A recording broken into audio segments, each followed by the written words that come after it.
On April 10, 2018, a warm spring afternoon, 16-year-old Kyle Plush was filled with his usual excitement for the day ahead. Kyle was a bright, active teenager who loved sports, especially tennis, and was known for his cheerful spirit and generosity. At Seven Hills School in Cincinnati, Ohio, Kyle was adored by friends, respected by teachers, and admired by everyone who crossed his path. His kind nature and positive energy made him a truly special person. That day, Kyle was ready for a tennis match. As he headed to school in his family's Honda Odyssey minivan, he packed up his tennis gear, carefully arranging his bag and checking that everything was in place. He always loved being prepared and put effort into everything he did, from sports to studies to just being a good friend. Kyle parked in the school's parking lot, just like he did every day, excited for his match and a chance to spend time with friends after school. However, as he went to the back of the minivan to grab his tennis bag, something unexpected happened. He leaned over the third row of seats to reach the bag, just as he'd done countless times before. But this time, something went terribly wrong. In a sudden, unexplainable moment, the folding seat mechanism engaged and snapped shut, trapping Kyle between the seats. The heavy seats closed down with surprising force, and before he could react, Kyle found himself pinned in an awkward, upside-down position. His arms were trapped, unable to reach his phone, and he was stuck with his head toward the floor of the car. This unexpected accident quickly turned terrifying. Kyle was alone in the parking lot, surrounded by rows of cars, but there was no one around to help. The weight of the seat pressed down on him, making each breath a struggle. His mind raced as he realized the danger he was in. This wasn't just an uncomfortable position, he was truly trapped, unable to move or reach out for help. And as the minutes ticked by, breathing became increasingly difficult. He knew he couldn't wait for someone to come by and notice him. He had to take action himself if he had any hope of getting out. Kyle's resourcefulness kicked in. In the midst of his panic, he remembered he had one tool left that might be able to save him his voice. With his phone out of reach, but still somewhere in the car, Kyle activated Siri, calling out as loudly as he could. Thankfully, his command was recognized, and through voice activation, he was able to connect to 911. At 3:16 p.m., the call reached the local emergency dispatcher. On the other end, the operator heard a faint voice, distant and hard to understand.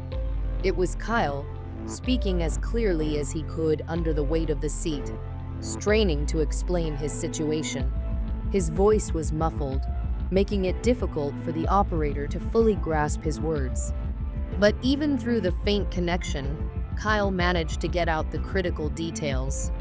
He was trapped, he couldn't breathe, and he needed help right away. The struggle made Kyle's voice weak, but he fought to keep talking, knowing each word could mean the difference between life and death.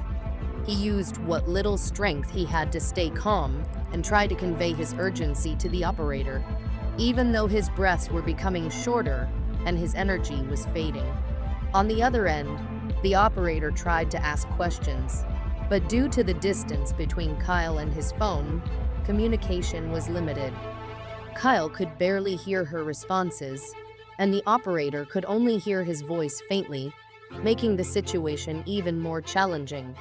Despite the communication difficulties, the operator sensed that something was seriously wrong and promptly alerted law enforcement. A team of officers was dispatched to the Seven Hills School parking lot to investigate, but due to a tragic miscommunication, the operator didn't convey the full urgency of Kyle's call. The officers were informed of a call, but didn't realize just how serious it was. Kyle's words, "I think I might die," were lost in translation, leaving the officers unaware of how desperate the situation truly was. The officers arrived at the school, and by then, nearly half an hour had passed since Kyle's initial call. They pulled into the parking lot and began a cursory search, glancing over rows of parked cars, looking for anything unusual. But with limited information, they didn't know what they were truly looking for. They hadn't been told Kyle's specific location, the make or model of his vehicle, or even a detailed description of what had happened. With so little information to go on, they assumed that any real trouble would be immediately visible. They continued to search from the comfort of their patrol car, casually scanning the area as they drove through. They even commented on the cars parked in the lot, noticing the nice vehicles driven by the students, but failing to notice anything out of the ordinary. As minutes passed, the officers didn't think to get out of their car to search more thoroughly. Instead, they assumed that if someone was truly in distress, it would be obvious from their seats. This critical assumption would prove to be a grave error. Inside the minivan, Kyle was still trapped and fighting for each breath.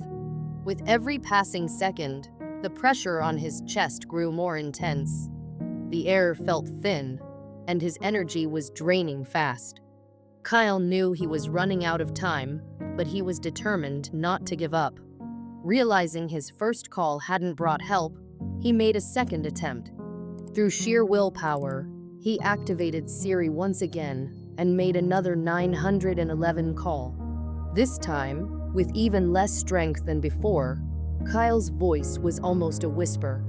He tried to convey the urgency, saying he was still trapped and struggling to breathe, that he needed someone to come quickly. But once again, his voice was faint and hard to understand. The operator could barely hear his words, and the line went quiet after a short time. The officers remained in the parking lot, unaware of the urgency of Kyle's situation. They had been told about a call, but hadn't received enough information to understand the full gravity of it. The minutes passed by, with Kyle alone and weakening inside the minivan, and no one realizing the critical danger he was in. By the time help finally arrived and Kyle's location was discovered, it was too late. Kyle's body had succumbed to the lack of air and the unbearable pressure of the seat. This bright, kind-hearted teenager who had fought so hard to survive was gone. The community was devastated by the tragedy, and questions arose about the missteps that had led to this heartbreaking outcome. How had communication broken down? Why had the urgency of Kyle's situation not been fully conveyed to the officers? The tragedy of Kyle Plush's final moments was a reminder of how vital every detail can be in an emergency. The importance of clear communication and a thorough response became painfully clear, as did the potential for even small oversights to have devastating consequences. The loss of Kyle sent ripples through the community, prompting calls for changes in emergency response protocols to ensure that something like this would never happen again. Kyle's story serves as a powerful reminder of the strength and courage of a young boy fighting for his life. His memory lives on in the hearts of those who knew him, and even in those who didn't, as a symbol of resilience and as a call to improve the systems meant to keep us safe. Though his life was tragically cut short, Kyle Plush's legacy remains a beacon for positive change in his community and beyond. Kyle's first call had ended, and he knew he had little time left. Determined to do everything he could to save himself, he tried again. His voice was quieter now, weaker, but filled with desperation. Using Siri, he called 911 a second time. "I probably don't have much time left," he managed to whisper, his voice breaking. Please tell my mom I love her if I don't make it. This is not a joke." Kyle's words were heavy with fear and love, trying to reach out to his family through the operator.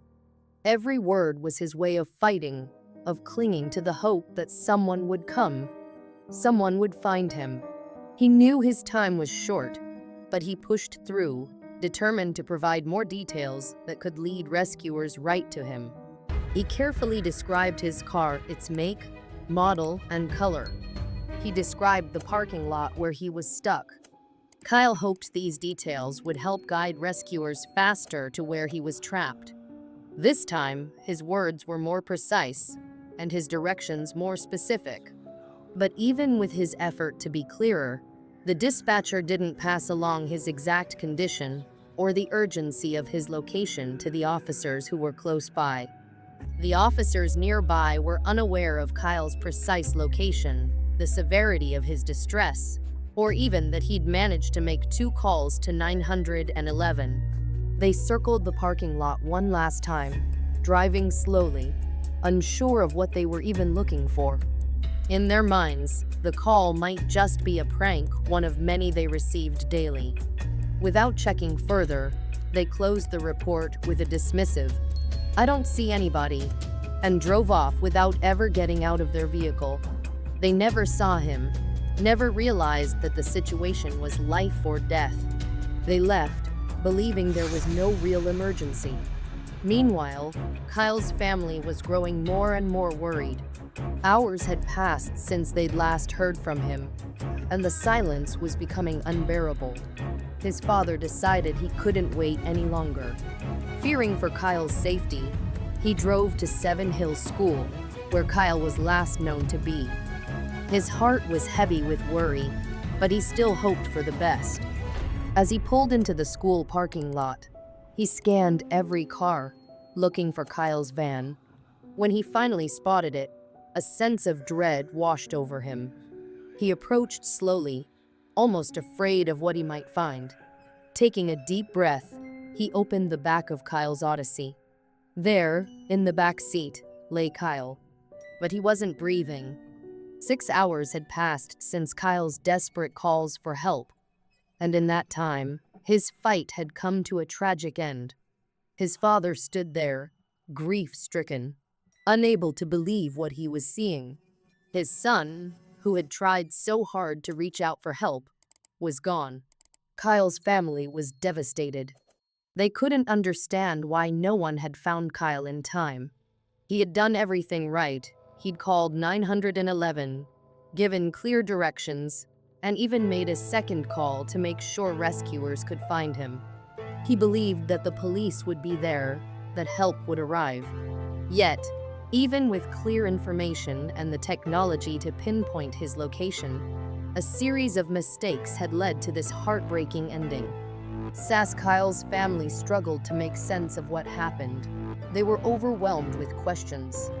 Why hadn't the dispatcher passed on Kyle's detailed description of his van and location? Why hadn't the officers taken his call more seriously? The more they thought about it, the less it made sense. An investigation eventually revealed that a series of errors had occurred. The dispatcher hadn't relayed Kyle's exact condition or vehicle description to the officers. The officers, not knowing what they were looking for, had made only a quick sweep of the parking lot before assuming the call was a false alarm. It was a tragic series of oversights that led to Kyle's death, a death that could have been prevented.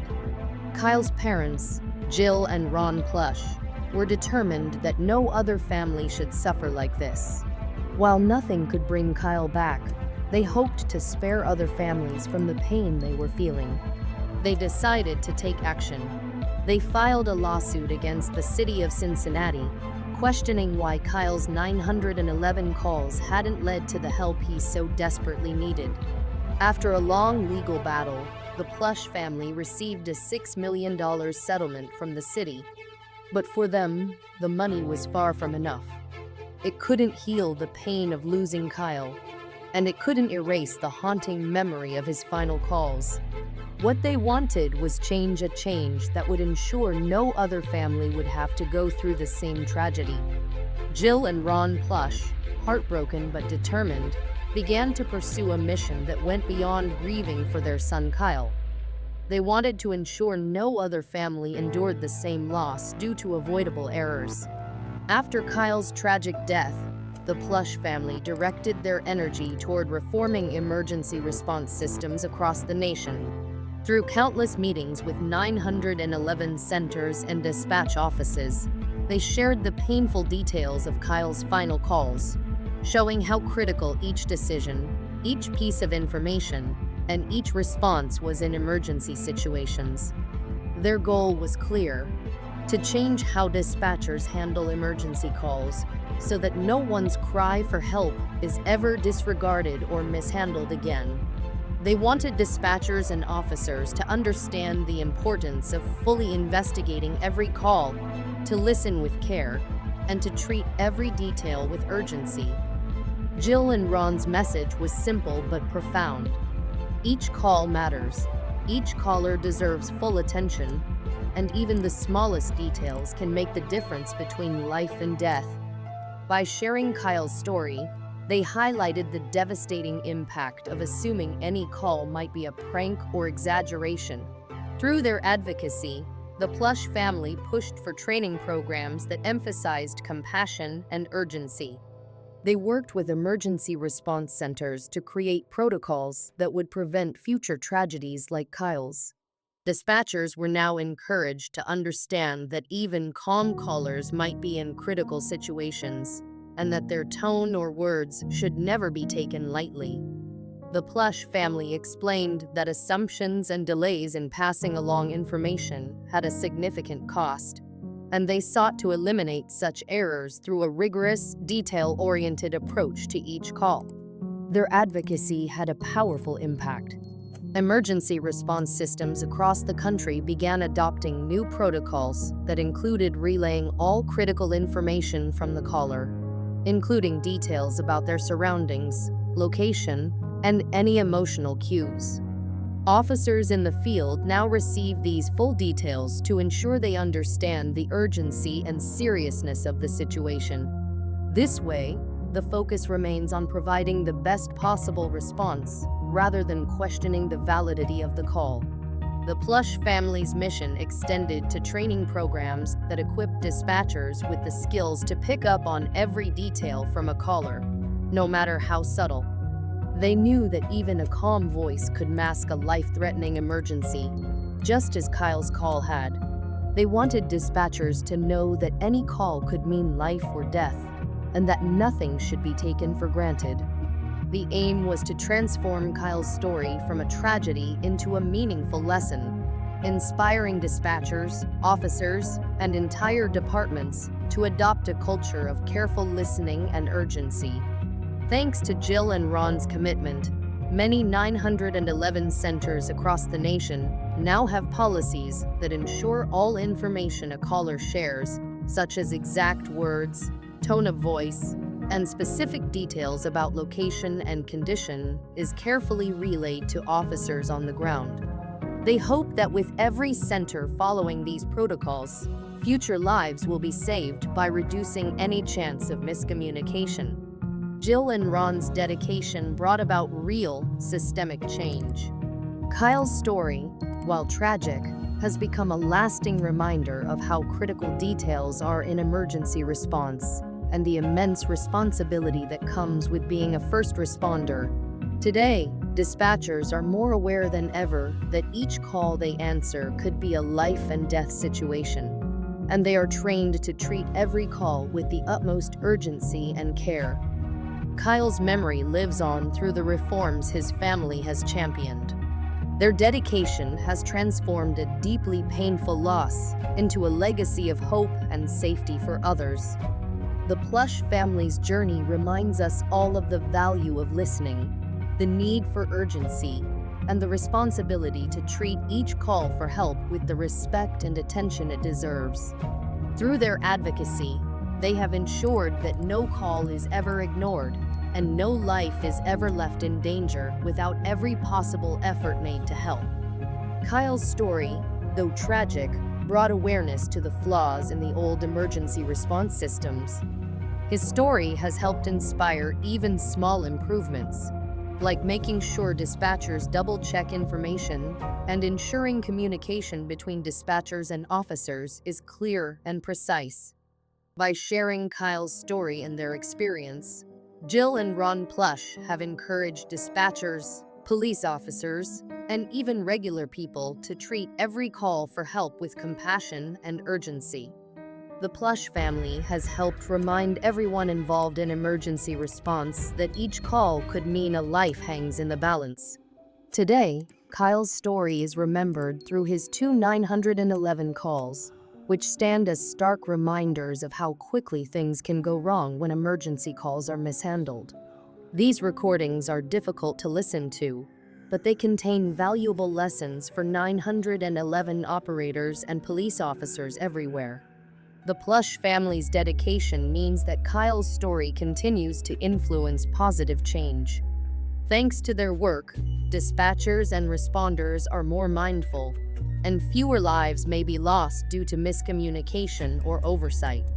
Kyle's story highlights a key lesson for everyone: the need to listen, respond urgently, and recognize the tragic consequences of missing even a single opportunity to help.